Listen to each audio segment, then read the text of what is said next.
And he says, honest to God, I saw this picture and I told my team, you really shouldn't do things like that. It's not very nice. And they said, no, no, no. The White House put this picture out. And I was pissed. I said, as you heard, I'm still angry when I think about it. We're not laboring under a king. But it was that image, that day, that I believe triggered the No Kings rallies all across America. So we stood up here in New York. We showed who we are. And yes, the cameras are staying on. But now, my friends, the results are extraordinary, beyond what we could have expected. And I am so proud to run through some of these for you, because you should just be saying them in your sleep.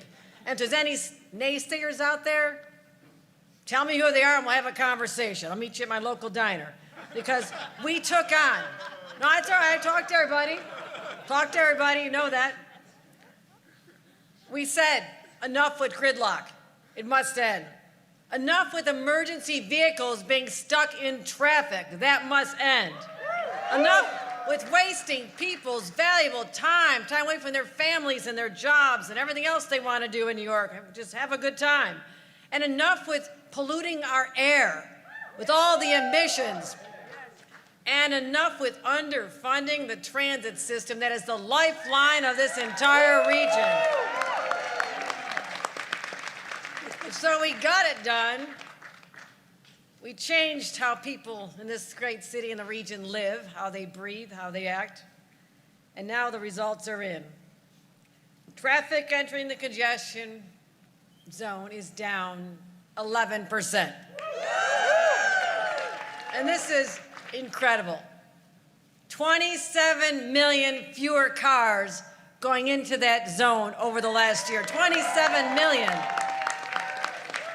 And the air is cleaner. Pollution is down more than 20% in 1 year.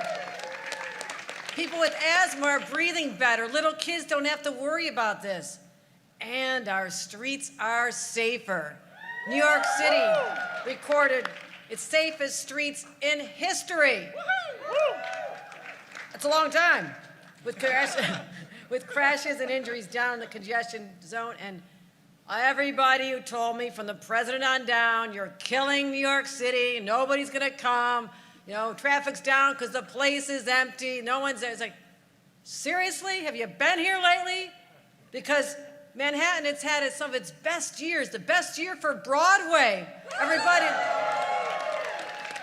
sales tax receipts in the area that people said would be killed by this are up 6%. I mean, people are still coming, they're still shopping, they're still spending money. And best year for office leasing. So all the doomsayers said people are gonna leave Manhattan and there'll be all these buildings that are empty. Best year for online leasing in 20 years, leading the nation. So we're moving, speeds are up, buses are faster, transit ridership is up in the zone as well. But guess what? We gave you some time back. How does 25% faster coming through the Lincoln Tunnel sound?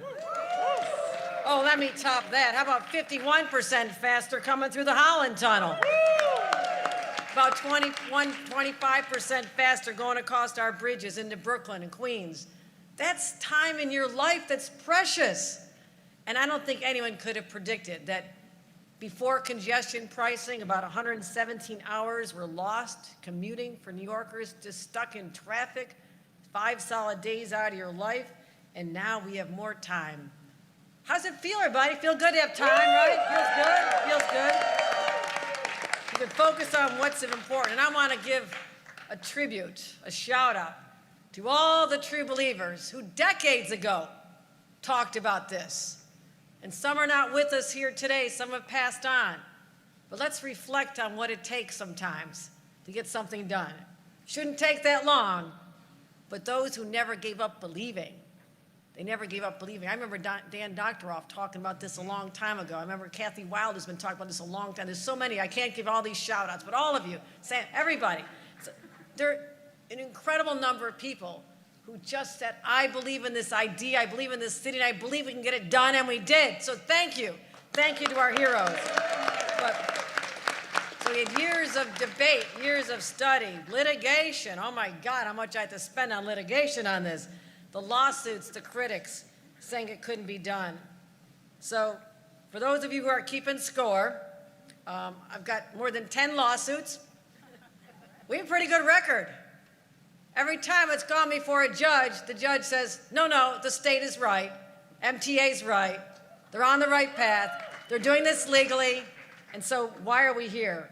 And again, later this month, guess where we'll be? We'll be back in court defending our program once again, but we'll just keep on winning. We'll be winning so much, we'll be tired of winning.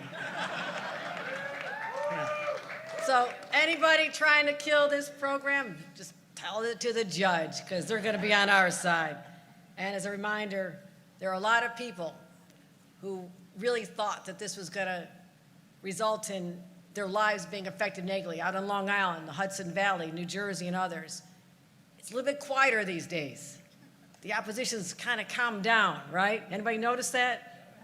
It's calmed down because people like getting across the bridges faster. They like coming to the city with more time on their hands. They're happy not to sit in traffic. So to those individuals who are driving in, their quality of life has improved as well, and I'm really proud of that, and I hope they understand what this program did for them. But lastly, this is also supposed to fund some really important projects.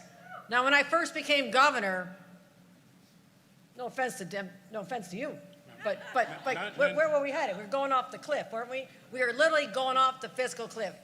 I empowered Jano to find savings. He did it. To find ways that we could be smarter, more efficient. He did it. But I also knew that we needed to have an ambitious plan for capital projects that have been never even contemplated to the scale we're doing right now. It's extraordinary, but this program will fund $15 billion worth of those capital projects that are improving our system, improving it. So, and we did a little bit cheaper too. Amen. Cut 40% off the costs, but getting the same $15 billion worth of projects. That is good news. That is good news. And so we're going to continue. I'm not letting up. I think this is fantastic. And it shows how when we have the audacious vision for New York that others may think about in other cities, just can't quite get it done. We know how to get things done because we're New Yorkers and we don't take no for an answer. Thank you, everybody. Thank you. Thanks to all the advocates, elected officials, and those who got us to the finish line here. Let me welcome another dreamer, a big audacious thinker, someone that we're so proud to work with over the next 4 years, and that is our mayor, Zohran Mamdani.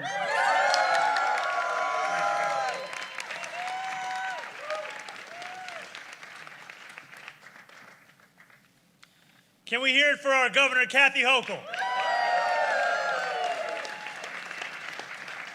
Today, as we gather to mark a year of congestion pricing, we are also celebrating something that feels too rare in our politics these days.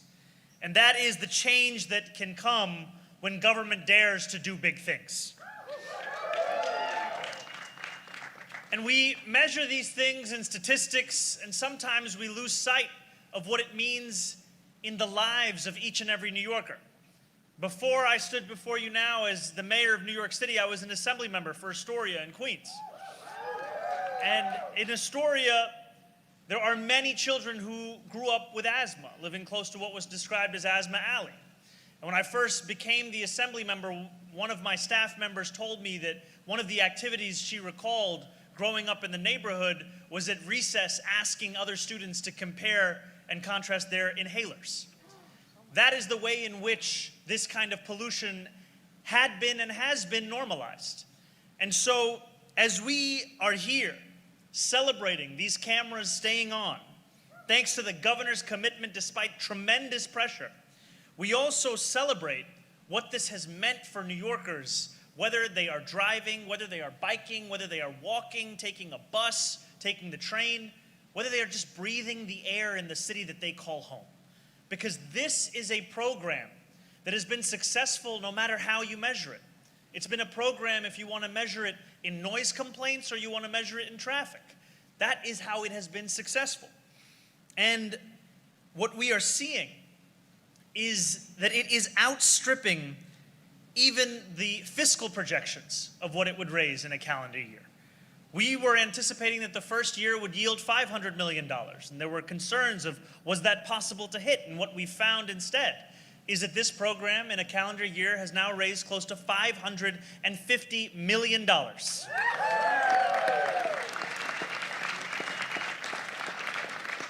And I want to celebrate this especially because what the governor said is so critical. For a long time, we have asked the MTA to do the impossible without providing them with the funding that would even make it something they could consider. And what this program has done is commit funding to the very capital needs that had been put off for years, if not decades.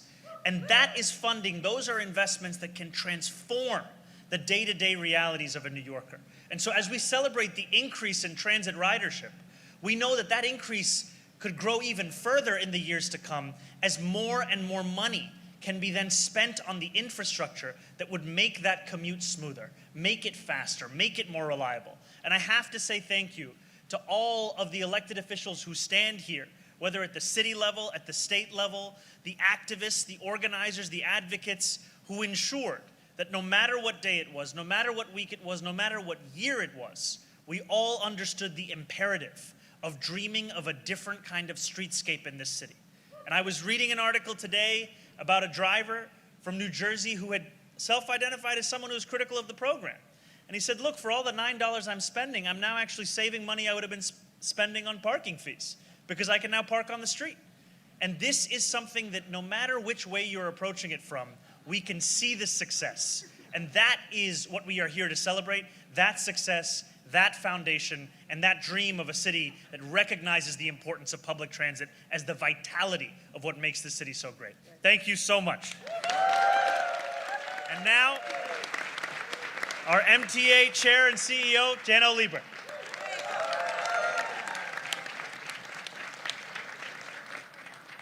Thank you, Governor. Thank you for your constant partnership, your support. And I'm thrilled to be joined by Mayor Mamdani, who was a strong supporter of transit, in case you didn't know, for a long, long time, and is really somebody that we look forward to working with. Governor, it's the YMCA, so I was sort of hoping that the president would roll in here doing his YMCA dance in support of congestion pricing, but I guess I'm going to have to wait to see whether he does it when we go to court in a month. Listen, you hit all the highlights of the benefits of this that we've achieved in the first year of tolling, and you're right that it's going to bring us more benefits, more than just less congested streets. It's the new train cars that you're making possible, the new signals, the more ADA elevators. We are changing the city by making the subway system truly accessible for the first time. And we're making it easier to know what congestion pricing is paying for by actually putting up proper signage that's going to say, this was paid for by congestion pricing, and that was paid for by congestion pricing. Listen, 2025 was an unbelievably huge year for the MTA. You put out a press release about it. 1.9 billion trips across the system, record on-time performance, subway, Long Island Railroad, Metro North, surging customer satisfaction, which is what we all want. And we're knocking out those capital projects funded by congestion pricing faster and better and cheaper than ever before, on time, on budget, many cases under budget. This is good government in action, folks, and I have to shout out the people at the MTA, Bridges and Tunnels, and the other agencies who worked for 5 years to prepare for that moment and made it.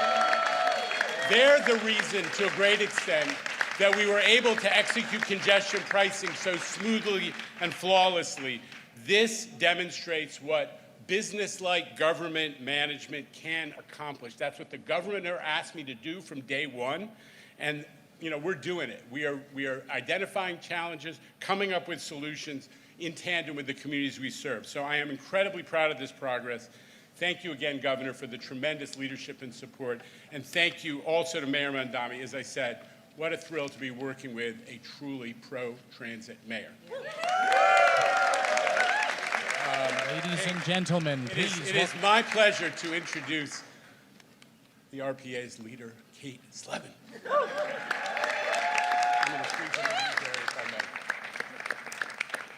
Good afternoon, everyone. Regional Plan Association is really honored to be here with the governor, the mayor, and Jano Lieber, and so many advocates and external organizations who are part of the Congestion Pricing Now Coalition who have been pushing for this. There's dozens of groups, hundreds and hundreds of people, and thousands of people across the region who supported this and made their voices heard and helped the government get it passed, and the governor's leadership really led the way. So if you're part of the Congestion Pricing Now Coalition, I want you to raise a round of applause for yourself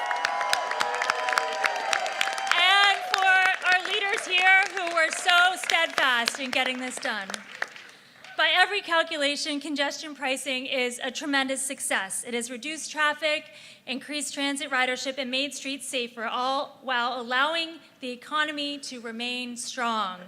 A new analysis released today by RPA and Hunter College reinforces the clear benefits of congestion pricing, some of which the governor announced earlier today. Traffic noise complaints are down, much more than inside the zone than outside the zone. Serious traffic injuries are down by 8.6% in the zone, a 5-time reduction than places outside of the zone. Congestion pricing has delivered benefits not only to Manhattan, but also throughout the entire metro area. Traffic delays are down or unchanged throughout the region, including the Bronx, Staten Island, Long Island, and our friends in northern New Jersey. Ridership on Long Island Railroad and Metro North are up, and investments are being made in train cars and stations across the network as we speak. And if the MTA region is doing well, it helps the entire state. That's because upstate residents benefit from the tax revenue generated here that supports statewide government services.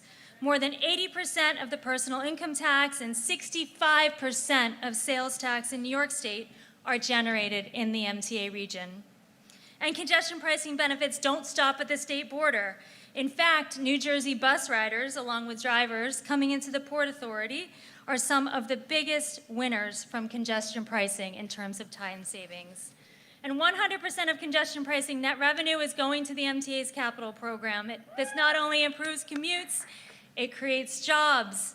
The MTA's capital program is really an economic powerhouse, generating 72,000 jobs across the state of New York and delivering benefits across the region and the country. Beyond all the benefits, I think the biggest takeaway today is that congestion pricing is no longer daily news. It has become part of normal life here in New York. RPA stands committed and steadfast, ensuring the program remains in effect, continuing to deliver the benefits our region's residents deserve. Thank you, Governor, thank you, Mayor, and thank you, Jano, for your leadership.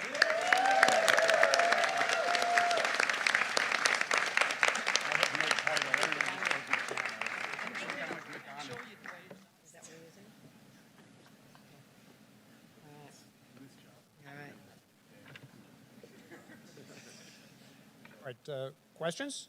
Good. Yeah, we're going to do on-topic questions here just because we're really tight on time, really tight. Let's start with Dave Colon right there from Streets Blog, everybody. Hey, Dave. Apparently a popular favorite with the assembled Dave. masses. Man, and I asked this and people are going to get mad.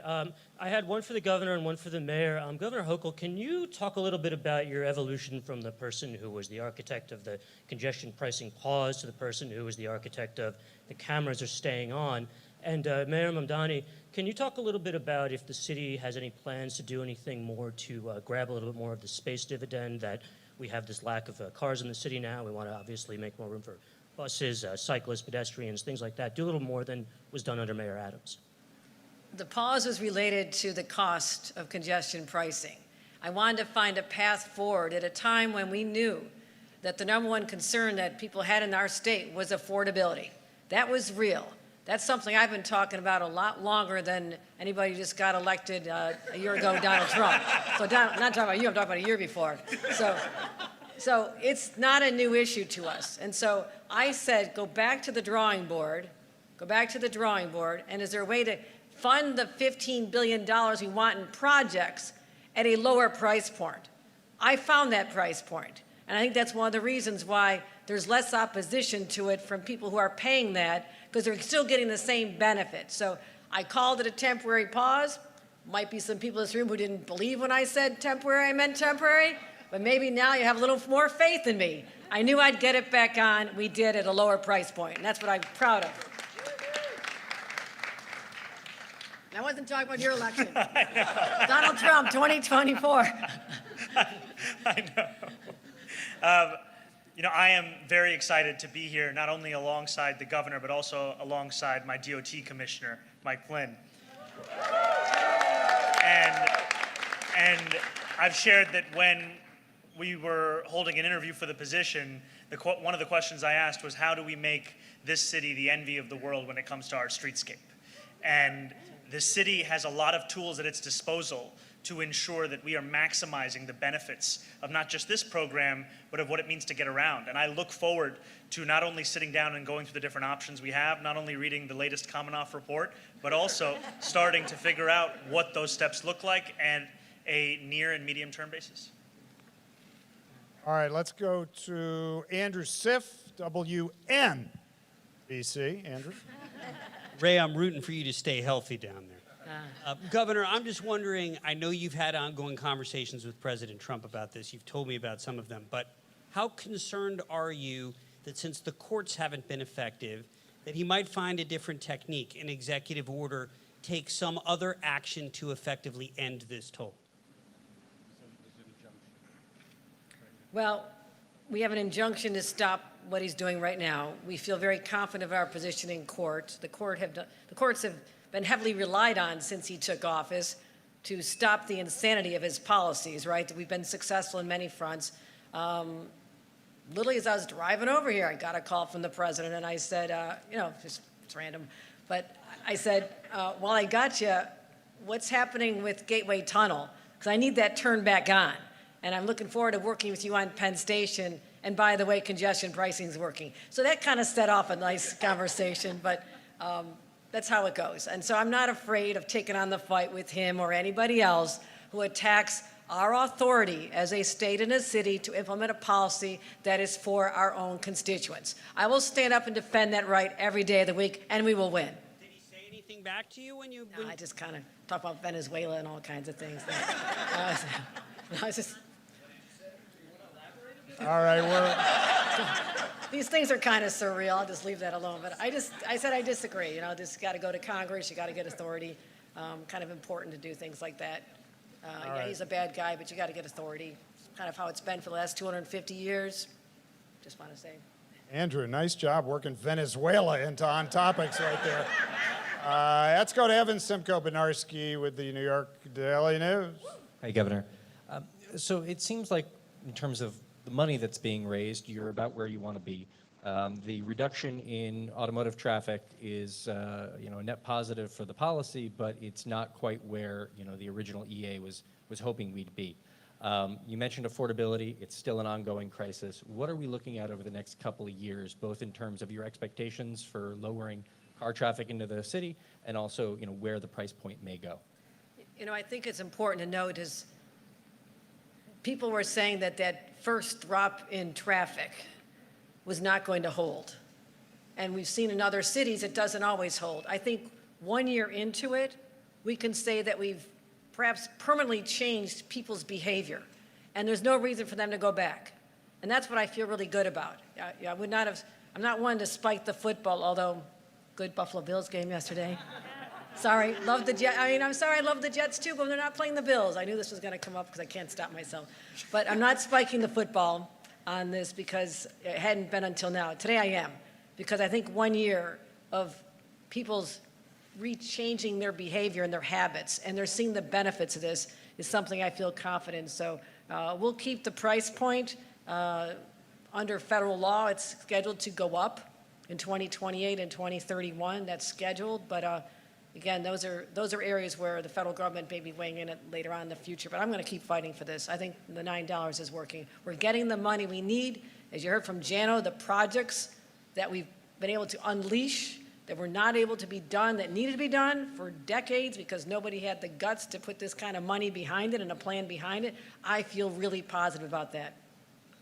If you want to declare a state of emergency for the Jets, you would get Josh Allen over there. You probably have the power, man. No disrespect in the Jets fans, but I didn't see any in that stadium yesterday. That's a little too cold. I don't know. I mean, maybe you should have come up and rooted for the team. I don't know. All right, we got time for one. Samantha Liebman right there in the front row from New York 1. Sam. Hi, Governor. So you're saying that the price may not go up? Because a lot of people are saying, well, they feel like it's a little bit more crowded in the city, that maybe it should go up to prevent more people from driving. You know, what would you say to that? It's on a schedule to go up in 2028 and 2031. We're in 2026, so we're not making any adjustments. We're doing well, and we're going to kind of continue to study where that is. But there is a change in that. Deanna, is there anything else I need to know on that? Okay, yeah, okay. All right, thanks, everybody. All right, thank you very much, everybody. All right, thank you. Thank you.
This has been breaking news.